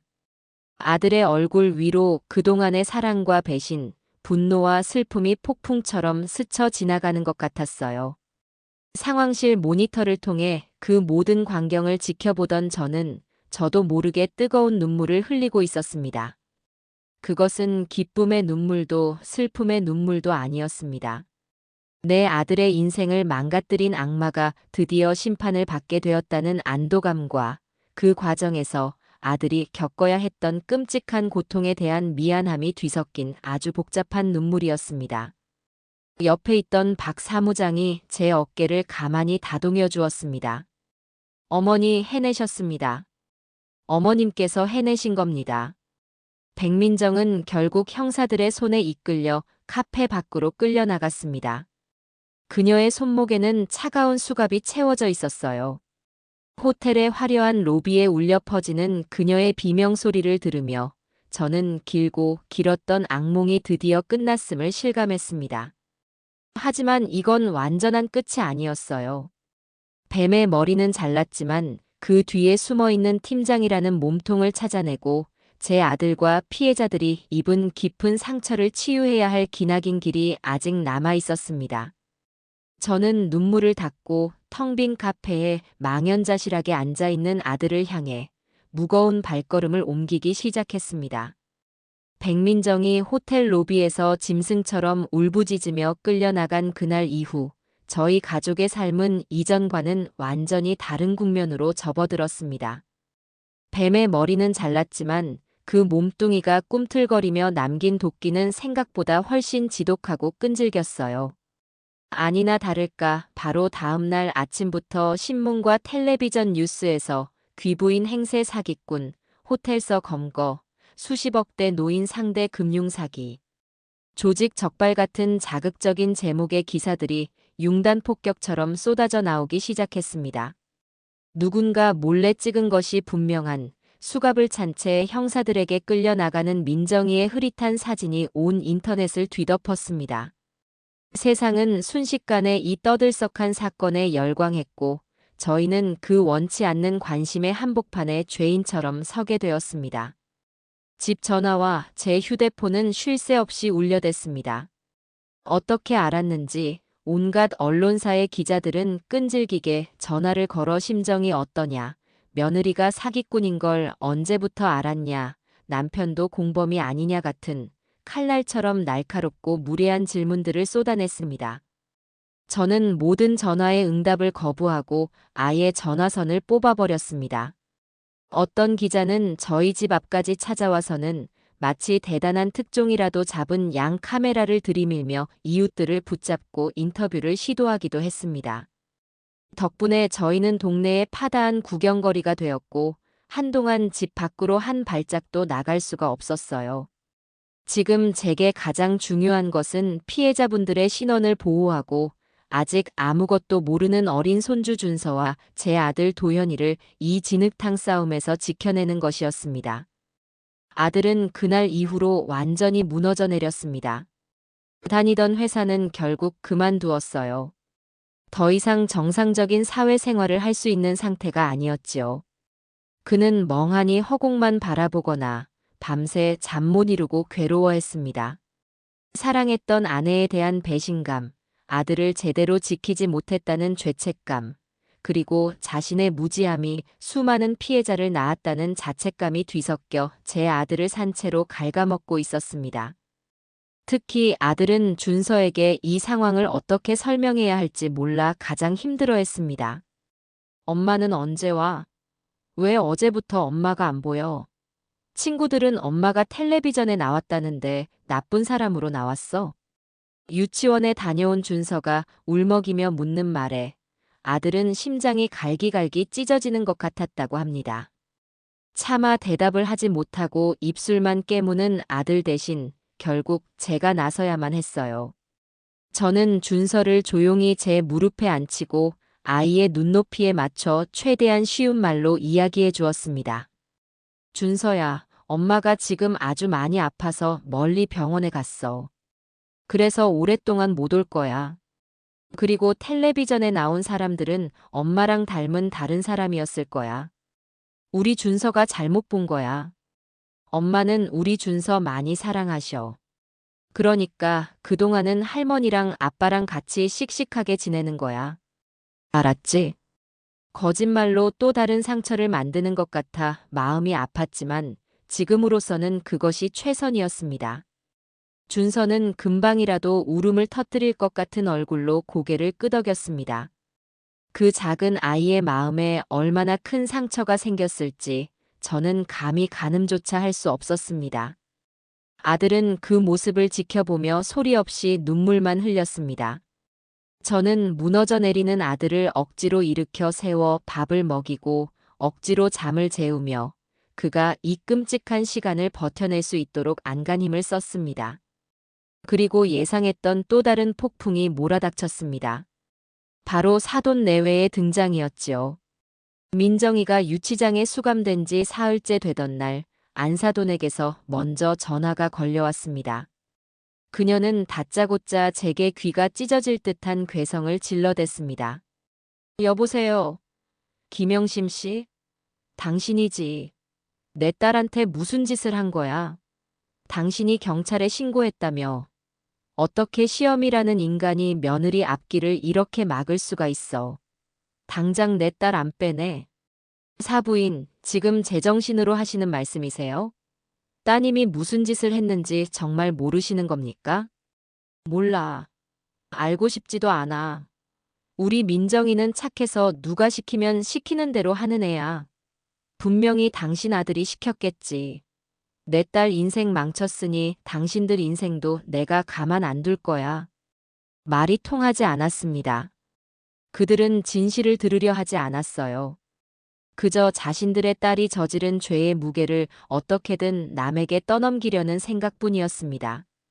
그리고 그날 오후 그들은 귀신같이 제 집 주소를 알아내 쳐들어왔습니다. 그들의 얼굴에는 딸의 잘못을 뉘우치는 기색이나 저희에 대한 미안함 따위는 눈곱만큼도 찾아볼 수 없었어요. 오직 도끼와 분노만이 가득했습니다. 김영심 씨, 당신이 내 딸 인생을 망쳤어. 이게 다 무슨 짓이야? 안사돈은 다짜고짜 제 멱살이라도 잡을 것처럼 달려들었고 바깥사돈은 거실을 둘러보며 내 딸이 이딴 늙은이랑 우유부단한 놈 뒤치다꺼리 하느라 얼마나 고생했을지 눈에 훤하다. 내 딸이 벌어다 준 돈으로 호의호식할 땐 언제고 이제 와서 뒤통수를 쳐? 라며 고래고래 소리를 질렀습니다.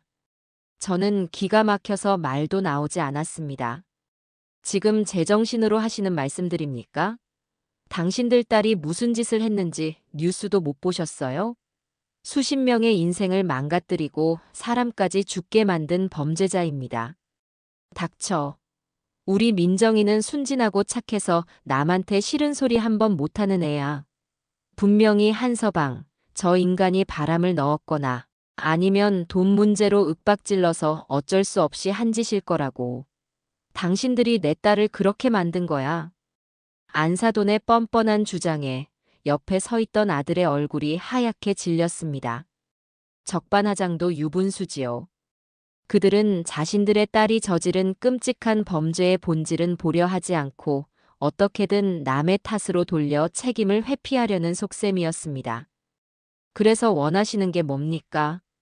제가 차갑게 묻자 박가사돈이 기다렸다는 듯이 본색을 드러냈습니다.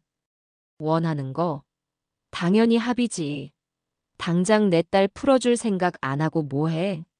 거액의 합의금 줄 테니까 경찰서 가서 우리 딸 처벌 원치 않는다고 말해. 그리고 언론에도 모든 것은 오해였고 원만하게 해결했다고 발표해. 니들 아들 앞날이 어떻게 되든 상관없으면 계속 버텨보시든가. 심지어 협박까지 서슴지 않았습니다. 그때 안사돈이 옆에서 울며불며 거들더군요. 어떻게 애 엄마를 감옥에 보낼 생각을 해요? 당신들도 손주 인생은 생각해야 할 것 아니야. 엄마가 사기꾼이라고 손가락질 받으면서 살게 할 거야? 애 인생은 어쩌라고. 준서를 걸고 넘어지는 그 비열함에 저는 마지막 남은 이성의 끈을 놓아버릴 뻔했습니다. 하지만 저는 감정을 앞세우지 않았습니다. 이런 부류의 인간들에게는 감정적인 대응보다 차가운 사실이 더 효과적이라는 것을 알고 있었으니까요. 마침 그때 연락을 받고 박진우 사무장이 저희 집으로 도착했습니다. 사돈 어른들, 잠시 앉으시지요. 제가 보여드릴 것이 있습니다. 저는 박 사무장과 눈빛을 교환하고 미리 준비해둔 노트북을 열었습니다. 그리고 함정 수사 당일 호텔 카페에서 녹음된 백민정의 목소리를 재생시켰습니다. 늙은이들 쌈짓돈 뜯어내는 거 눈 감고도 할 수 있어. 걔들은 은행보다 내 말을 더 믿는다니까. 평생 밭이나 메고 시장에서 장사나 하던 사람들이 뭘 알겠어. 그냥 자식들한테 용돈이라도 벌어주겠다는 말에 홀랑 넘어온다고. 완전 땅 짚고 헤엄치기야. 스피커를 통해 울려 퍼지는 딸의 목소리에 사돈 내외의 얼굴이 경악으로 물들었습니다. 그들은 아무 말도 하지 못하고 서로의 얼굴만 쳐다볼 뿐이었어요. 저는 녹음 파일을 끄고 이어서 검은 수첩을 찍은 사진들을 화면에 띄웠습니다. 그들의 딸이 직접 쓴 범죄의 증거들을 하나하나 보여주었습니다. 이게 당신들 딸의 진짜 모습입니다. 순진하고 착해서 남한테 싫은 소리 한 번 못하는 당신들 딸이 자기보다 나이 많은 어르신들을 영감탱이라고 부르며 그들의 피눈물을 땅 짚고 헤엄치기라고 표현했습니다. 이래도 제 아들 탓을 하시겠습니까? 제 서늘한 목소리에 안사돈은 파랗게 질린 얼굴로 뒷걸음질 쳤습니다. 옆에 있던 박 사무장이 차분하게 말을 거들었습니다. 사돈 어른들, 한 가지만 더 말씀드리겠습니다. 따님께서 벌어들인 범죄 수익금의 일부가 두 분의 계좌로 꾸준히 이체된 기록을 경찰에서 이미 확보했습니다. 법적으로 따지자면 두 분 역시 범죄 수익을 은닉한 혐의에서 자유로울 수 없다는 뜻입니다. 지금이라도 조용히 돌아가시는 게 좋을 겁니다. 박 사무장의 말은 결정타였습니다. 그들은 자신들마저 수사 대상이 될 수 있다는 말에 사색이 되었습니다. 저는 자리에서 일어나 그들에게 한 걸음 더 다가섰습니다. 똑똑히 들으세요. 당신들 딸이 한 짓을. 내 아들이 당신들 딸 때문에 어떤 지옥을 겪었는지, 수많은 노인들이 당신들 딸 때문에 평생 모은 재산을 잃고 길바닥에 나앉고 심지어 목숨까지 끊었소. 합의, 용서.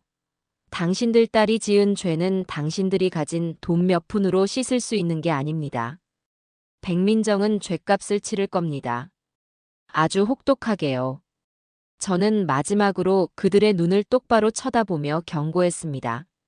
그리고 다시 한번 내 아들과 내 손주, 그리고 저 불쌍한 피해자들을 모욕하거나 합의 따위의 더러운 소리를 입에 담는다면 그때는 무고와 협박죄, 그리고 범죄 수익은닉죄로 당신들까지 법정에 세울 겁니다. 그러니 당장 내 집에서 나가세요. 제 기세에 눌린 것인지 아니면 자신들의 죄가 드러날까 두려워진 것인지 사돈 내외는 아무 말도 못하고 허둥지둥 집을 빠져나갔습니다. 현관문이 닫히자마자 저는 다리에 힘이 풀려 그 자리에 주저앉고 말았습니다. 아들이 달려와 저를 부축했습니다. 그들의 뻔뻔함에 치가 떨렸지만 한편으로는 시원하기도 했습니다. 이제 더 이상 저희를 괴롭힐 사람은 없을 겁니다. 저희는 저희의 방식으로 꿋꿋하게 정의를 향해 나아갈 것이었으니까요. 사돈 내외와의 전쟁이 끝난 후 저희는 온전히 사건 자체에만 집중할 수 있었습니다. 백민정은 구속된 이후 형사들의 강도 높은 신문을 받았습니다. 처음에는 끝까지 남편이 시켜서 한 일이다. 나는 투자 전문가인 줄로만 알았다며 뻔뻔한 거짓말로 일관했다고 합니다. 하지만 형사들이 아들의 증언과 호텔 카페에서 녹음된 결정적인 증거를 들이밀자 더 이상 버틸 수 없었는지 조금씩 입을 열기 시작했어요. 그녀는 자신의 형량을 조금이라도 줄여보려는 속셈으로 배후에 있던 팀장과 다른 조직원들에 대한 정보를 술술 불기 시작했습니다. 며느리의 자백과 스마트폰에서 확보한 증거들을 바탕으로 경찰은 대대적인 수사에 착수했습니다. 그리고 얼마 지나지 않아 팀장이라는 자를 포함한 사기 조직 일당 전체가 검거되었다는 소식이 들려왔습니다. 그들은 점조직 형태로 움직이며 백민정처럼 바람잡이 역할을 하는 여러 명의 팀원을 두고 수년간 전국의 노인들을 상대로 사기 행각을 벌여온 전문 범죄 집단이었습니다. 그들의 아지트에서는 수십 개의 대포폰과 차명 계좌, 그리고 우리가 아직 확보하지 못했던 또 다른 피해자들의 명단이 발견되었습니다. 사건의 규모는 저희가 생각했던 것보다 훨씬 더 거대하고 추악했습니다. 그 과정에서 저와 아들, 그리고 박 사무장과 피해자분들은 수시로 경찰서와 검찰청을 오가며 참고인 조사를 받아야 했습니다. 그때마다 저희는 끔찍했던 기억들을 다시 꺼내어 상세하게 증언해야만 했어요. 아들은 특히 힘들어했습니다. 사랑했던 아내와의 기억이 이제는 모두 범죄의 정황 증거가 되어버렸다는 사실에 깊은 괴로움을 느꼈지요. 하지만 아들은 단 한 번도 조사를 회피하거나 약한 모습을 보이지 않았습니다. 그것이 자신이 할 수 있는 유일한 속죄의 길이라고 생각하는 듯 했습니다. 몇 달간의 지루한 수사와 조사가 끝나고 마침내 백민정과 그 일당에 대한 재판이 시작되었습니다. 첫 재판이 열리던 날, 저는 아들과 박 사무장, 그리고 용기를 내어준 몇몇 피해자 할머니들과 함께 법원을 찾았습니다. 법정 안의 공기는 무겁고 차가웠습니다. 잠시 후 피고인석으로 수의를 입은 백민정과 그 일당들이 줄줄이 들어왔습니다. 몇 달 사이에 초췌해지긴 했지만 그녀의 눈빛에는 뉘우침이나 반성 대신 여전히 도끼와 원망이 서려 있었어요. 그녀는 방청석에 앉은 저희를 발견하고는 저주를 퍼붓는 듯한 눈으로 잠시 노려보았습니다. 저 멀리에는 그녀의 부모가 고개를 푹 숙인 채 앉아 있었습니다. 재판이 시작되자 민정이의 변호사는 예상했던 대로 그녀를 피해자로 둔갑시키기 시작했습니다. 사회 경험이 부족한 젊은 주부가 사기 조직의 감언이설에 속아 자신도 모르는 사이에 범죄에 가담하게 된 것이라며 동정심에 호소했어요. 또한 남편인 한도현이 경제적으로 무능력하여 아내가 생활고에 시달리다 잘못된 선택을 하도록 방치했다는 식의 터무니없는 주장까지 펼쳤습니다. 저는 기가 막혀 피가 거꾸로 솟는 것 같았지만 조용히 입술을 깨물고 다음 재판을 기다렸습니다. 진실은 반드시 밝혀질 테니까요. 몇 차례의 공판이 더 열렸고 마침내 피해자들이 증인으로 나서는 날이 왔습니다. 가장 먼저 증인석에 선 사람은 김말순 할머니였습니다. 할머니는 재판장의 허락을 받아 의자에 앉은 채로 떨리는 목소리로 피해 사실을 증언하기 시작했습니다. 저 젊은 여자가 처음에는 딸처럼 굴었어요. 외로운 늙은이한테 매일같이 찾아와서 말벗도 해주고 어디 아픈 데는 없냐고 살뜰히 챙겨주고 그래서 내 속을 다 터놓고 지냈지요. 자식들한테 짐 되기 싫어서 평생 모아둔 돈이라고 이거 가지고 있다가 조용히 요양원이라도 들어가야겠다고 그 말을 하는 게 아니었는데. 할머니는 말을 잇지 못하고 손수건으로 눈물을 훔쳤습니다. 법정 안은 숙연해졌어요. 민정이의 변호사는 그런 할머니에게 다가가 집요하게 질문을 던졌습니다. 어르신, 계약서의 내용을 꼼꼼히 읽어보셨습니까? 원금 손실 가능성에 대한 문구를 보지 못하셨나요? 기억이 가물가물한 할머니가 제대로 대답하지 못하자 변호사는 마치 할머니의 부주의 때문에 모든 일이 벌어진 것처럼 몰아갔습니다. 그 비열한 모습에 방청석에서는 여기저기서 욕설이 터져나왔습니다. 다음 증인으로는 제 아들 한도현이 나섰습니다. 아들은 담담한 표정으로 증인석에 서서 아내의 사기 행각을 알게 된 과정과 함정 수사에 협조하게 된 경위를 차분하게 설명했습니다. 민정이의 변호사는 아들을 더욱 거세게 공격했습니다. 증인은 아내의 씀씀이가 갑자기 커진 것을 알고 있었음에도 왜 출처를 의심하지 않았습니까? 혹시 범죄 수익이라는 것을 알면서도 묵인하고 그 돈을 함께 사용하며 즐긴 것은 아닙니까? 저는 아내가 주식 투자를 잘해서 버는 돈이라고 굳게 믿었습니다. 제가 아내를 너무 믿었던 것이 죄라면 죄입니다. 아내를 함정 수사로 직접 경찰에 넘겼는데 그 과정에서 일말의 죄책감도 없었습니까? 부부간의 신의를 저버린 파렴치한 행동이라고 생각하지 않습니까? 증인은 아내를 팔아넘기고 자신만 빠져나가려는 비겁한 남편 아닙니까? 변호사의 날카로운 질문에 아들은 잠시 눈을 감았습니다. 그리고는 다시 눈을 뜨고 피고인석에 앉은 민정이를 똑바로 쳐다보며 말했습니다. 제가 저버린 것은 신의가 아닙니다. 제 아내라고 믿었던 사람이 저지른 죄악에 눈 감지 않은 것뿐입니다. 저는 제 아들의 아버지고 저 때문에 피해를 입은 수많은 어르신들 앞에 고개를 들 수 없는 죄인입니다. 제가 만약 그때 아내의 범죄를 묵인했다면 저는 평생 제 아들의 얼굴을 똑바로 쳐다보지 못했을 겁니다.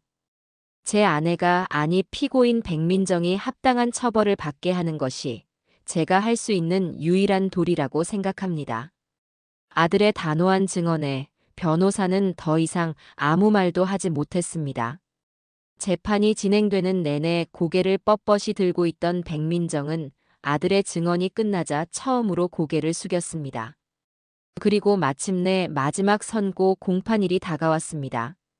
검사는 백민정과 그 일당이 우리 사회의 가장 약한 고리인 노인들을 상대로 신뢰를 배신하고 가정을 파괴한 용서받을 수 없는 범죄를 저질렀다며 법정 최고형을 구형했습니다. 잠시 후 재판장이 무거운 목소리로 판결문을 읽어 내려가기 시작했습니다.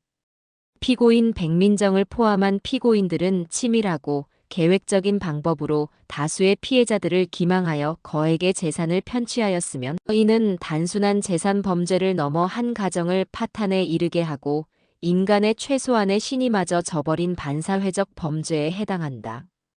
특히 피고인들은 재판 과정에서 자신의 잘못을 뉘우치기는커녕 모든 책임을 서로에게 전가하는 등 개전의 정이 전혀 보이지 않는 바 우리 사회로부터 장기간 격리하여 엄중한 책임을 물을 필요성이 매우 크다고 판단된다. 이에 피고인 백민정에게 징역 15년, 주범인 팀장에게 징역 20년, 나머지 공범들에게도 각각 징역 7년에서 10년의 중형을 선고한다. 징역 15년. 그 말을 듣는 순간 법정 안의 모든 피해자들이 자리에서 일어나 박수를 치기 시작했습니다. 그동안의 서름과 분노, 억울함이 뒤섞인 눈물이 여기저기서 터져 나왔습니다. 저 역시 제 옆에 앉은 아들의 손을 꼭 잡고 조용히 눈물을 흘렸습니다. 백민정은 판결을 듣고 그 자리에 주저앉아 오열인지 절규인지 모를 소리를 질러댔고 그녀의 부모는 망연자실한 표정으로 딸의 이름을 부르짖었습니다. 하지만 그들의 모습에 동정심을 느끼는 사람은 아무도 없었습니다. 법정을 나오자 늦가을의 차가운 공기가 저희를 맞았습니다. 길고 길었던 싸움이 드디어 끝난 겁니다. 아들은 곧바로 민정이를 상대로 이혼 소송을 제기했습니다. 그날 저녁, 저는 김말순 할머니를 비롯한 피해자분들을 저희 집으로 초대해 따뜻한 밥 한 끼를 대접했습니다. 우리는 그동안의 마음고생을 이야기하며 서로를 위로하고 함께 웃고 함께 울었습니다. 비록 잃어버린 돈을 전부 되찾지는 못했지만 우리는 그보다 더 소중한 정의와 연대를 얻었습니다. 그것은 이 끔찍한 사건이 저희에게 남긴 유일한 선물이었습니다. 백민정에 대한 판결이 내려지고 계절이 4번 바뀌었습니다. 1년이라는 시간 동안 저희 가족에게는 많은 변화가 있었습니다. 길고 혹독했던 겨울이 지나고 마침내 저희의 삶에도 따스한 봄볕이 찾아오기 시작한 것이지요. 아들은 결국 다니던 회사를 그만두고 제가 운영하는 시장 옷가게 일을 돕기 시작했습니다. 처음에는 평생 해온 사무직과는 전혀 다른 일에 어색해했지만 곧 특유의 성실함으로 손님들에게도 신뢰를 얻으며 제법 자리를 잡아갔습니다. 한 번은 예전 사건을 기억하는 손님이 찾아와 텔레비전에 나왔던 분 아니냐며 수군거리는 일도 있었습니다. 저는 가슴이 철렁했지만 아들은 이제 더 이상 움츠러들지 않았습니다. 그는 오히려 담담하게 웃으며 네, 맞습니다. 그때 아주 힘든 일을 겪었지요. 하지만 지금은 어머니 옆에서 열심히 새로 배우고 있습니다. 라고 말했습니다. 그 당당한 모습에 시장의 다른 상인들도 모두 아들의 편이 되어 주었습니다. 그렇게 아들은 조금씩 세상 속으로 다시 걸어 나오고 있었습니다. 이혼 소송은 순조롭게 마무리되었고 손주 준서의 양육권은 당연히 아들에게 돌아왔습니다. 저희는 원래 살던 집을 처분하고 제 가게와 가까운 작은 빌라로 이사했습니다. 저와 아들, 그리고 손주, 이렇게 세 식구의 새로운 보금자리였지요. 준서는 다행히도 밝고 씩씩하게 자라주었습니다. 저희는 준서에게 더 이상 엄마에 대해 거짓말을 하지 않았습니다. 아동심리 상담 선생님의 조언을 받아 엄마가 아주 큰 잘못을 해서 지금은 멀리 가서 벌을 받고 있다. 하지만 엄마가 준서를 사랑했던 마음은 진심이었을 거다. 라고 솔직하게 이야기해 주었습니다. 아이는 울었지만 이내 모든 것을 받아들이고 이해하려는 듯 보였습니다. 상처를 억지로 덮기보다 제대로 마주하고 보듬어주는 것이 아이를 위한 길이라는 것을 저희는 배우고 있었습니다. 주말이면 저희 세 식구는 함께 가까운 산에 오르거나 공원에서 자전거를 탔습니다. 아들은 예전에 우유부단하고 약한 모습 대신 한층 더 성숙하고 단단한 가장의 모습으로 제 곁을 지켜주었습니다. 저희는 더 이상 백민정이라는 이름을 입에 올리지 않았습니다. 그녀는 이제 저희의 삶에서 완벽하게 지워진 과거의 악몽일 뿐이었으니까요.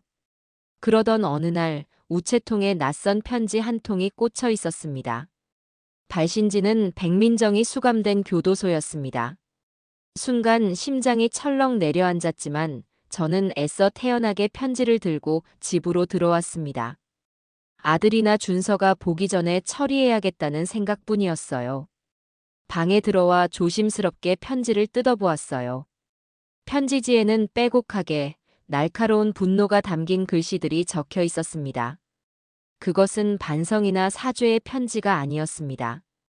오직 저와 아들을 향한 원망과 저주, 그리고 끔찍한 협박만이 가득했습니다. 김영심, 한도현. 니들 때문에 내 인생이 망가졌어. 내가 여기서 몇 년을 썩는지 알아? 나는 절대 니들을 용서하지 않을 거야.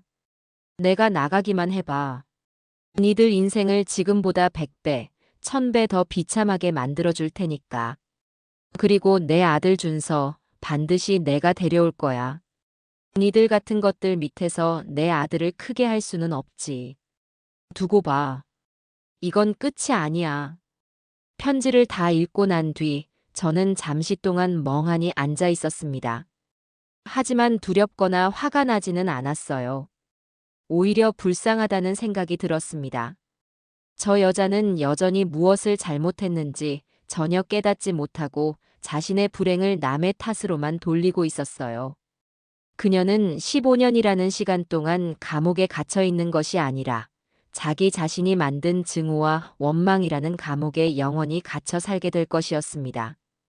그녀를 용서할 생각은 추호도 없었지만 더 이상 그녀를 미워하는데 제 남은 인생의 귀한 감정을 낭비하고 싶지도 않았습니다. 저는 그 편지를 들고 조용히 부엌으로 갔습니다. 그리고 낡은 양은 냄비에 편지를 넣고 가스레인지 불을 켜서 그 위에 올렸습니다. 종이는 순식간에 검은재로 변하며 허공으로 흩어졌습니다. 저는 타오르는 불꽃을 보며 제 마음속에 남아있던 마지막 앙금까지 모두 태워버렸습니다. 이제 정말로 모든 것이 끝났다는 생각이 들었어요. 그녀는 더 이상 저희의 삶에 어떤 영향도 미칠 수 없었습니다. 그 일이 있고 며칠 뒤 저는 박 사무장과 함께 노인 복지관을 찾았습니다. 재판이 끝난 후 저희는 피해자들의 피해를 조금이라도 회복하는데 도움을 주기 위해 작은 재단을 만들었습니다. 압수된 범죄 수익금 일부가 피해자들에게 돌아갔지만 그것만으로는 턱없이 부족했지요. 저희는 변호사들의 도움을 받아 민사소송을 진행하는 한편 뜻있는 사람들의 후원을 받아 경제적으로 가장 어려운 어르신들을 돕는 일을 시작했습니다. 그날은 재단의 도움으로 김말순 할머니가 새로 들어갈 작은 임대 아파트의 보증금을 마련했다는 기쁜 소식이 있던 날이었습니다. 복지관에 들어서자 김말순 할머니를 비롯한 여러 어르신들이 저를 보고 환하게 웃으며 달려오셨습니다. 저희는 이제 단순한 가해자의 가족과 피해자의 관계가 아니었습니다. 함께 아픔을 겪고 함께 싸워 이겨낸 든든한 동지가 되어 있었지요. 김 여사, 어서 와. 오늘 점심은 맛있는 비빔밥이래. 같이 먹고 가. 그러잖아도 배고팠는데 잘 됐네요. 할머니, 이사 갈 집은 마음에 드세요? 마음에 들고 말고. 이제 2다리 뻗고 잘 수 있게 됐어. 다 김 여사님 덕분이야. 정말 고마워. 김말순 할머니는 제 손을 꼭 잡으며 눈시울을 붉혔습니다. 저는 할머니들과 함께 식당에 나란히 앉아 밥을 먹었습니다. 서로의 안부를 묻고 자식들 자랑을 하고 시시콜콜한 세상 이야기를 나누며 웃음꽃을 피웠어요. 한바탕 웃고 떠드는 어르신들의 얼굴에는 더 이상 과거의 그늘이 보이지 않았습니다. 깊게 팬 주름 사이사이에 상처를 이겨낸 사람만이 가질 수 있는 단단하고 평온한 미소가 자리 잡고 있었어요. 마침 가게 일을 보던 아들이 준서의 손을 잡고 복지관에 들렀습니다. 준서는 할머니들에게 달려가 살갑게 인사를 했고 할머니들은 친손주를 보듯 아이의 머리를 쓰다듬어 주었습니다. 따스한 햇살이 쏟아져 들어오는 창가에 앉아 그 모든 풍경을 보고 있자니 문득 가슴 벅찬 행복감이 밀려왔습니다. 폭풍은 지나갔습니다. 많은 것을 잃었고 깊은 상처가 남았습니다. 하지만 우리는 무너지지 않았어요. 서로의 손을 잡고 일어섰고 이전보다 더 단단해졌습니다. 창밖에서는 아이들이 제잘거리며 뛰어놀고 있었고 시장에서는 활기찬 사람들의 목소리가 들려왔습니다. 평범하고 소중한 일상이었습니다. 저는 그 모든 풍경을 조용히 눈에 담으며 이 평화를 지켜내기 위해 싸웠던 지난 시간들을 떠올렸어요. 그리고 생각했습니다. 정의는 멀리 있는 것이 아니라 바로 이렇게 평범한 사람들의 용기 속에서 피어나는 것이라고. 길고 길었던 싸움의 진정한 끝은 바로 이 눈부신 일상 속에 있었습니다.